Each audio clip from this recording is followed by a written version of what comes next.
The Proverbs of the Captain of Hosts, Chapter 7.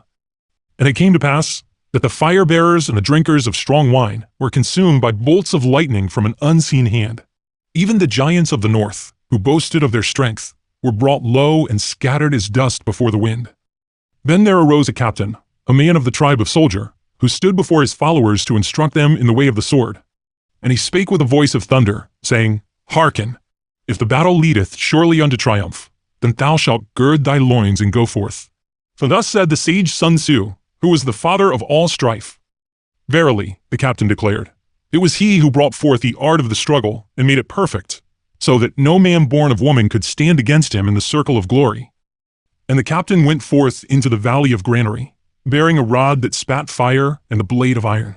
He smote the sorcerers and the healers of the BLU, crying, Thee are but worms in the sight of the righteous.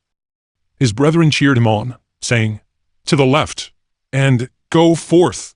And the earth shook with the sound of their chariots and the breaking of shields. Then the captain paused in his teaching and said, Know this, the sage took the silver he had gained from his victories, and he purchased 2 of every creature that creepeth upon the earth or flieth in the firmament. And he gathered them into a great vessel of wood, the captain continued, striking his hands together. And there he contended with them all, overcoming every beast by the strength of his arm.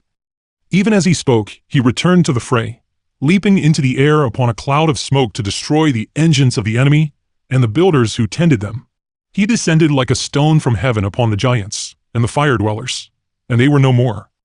And when the slaughter was finished, the captain looked upon his recruits and laughed, saying, Therefore, whenever a multitude of beasts is gathered in one place, the people call it a zoo in memory of that great struggle. But behold, his audience was not of living men. They were the severed heads of his enemies, set upon the pikes of the gate as a testimony of his wrath.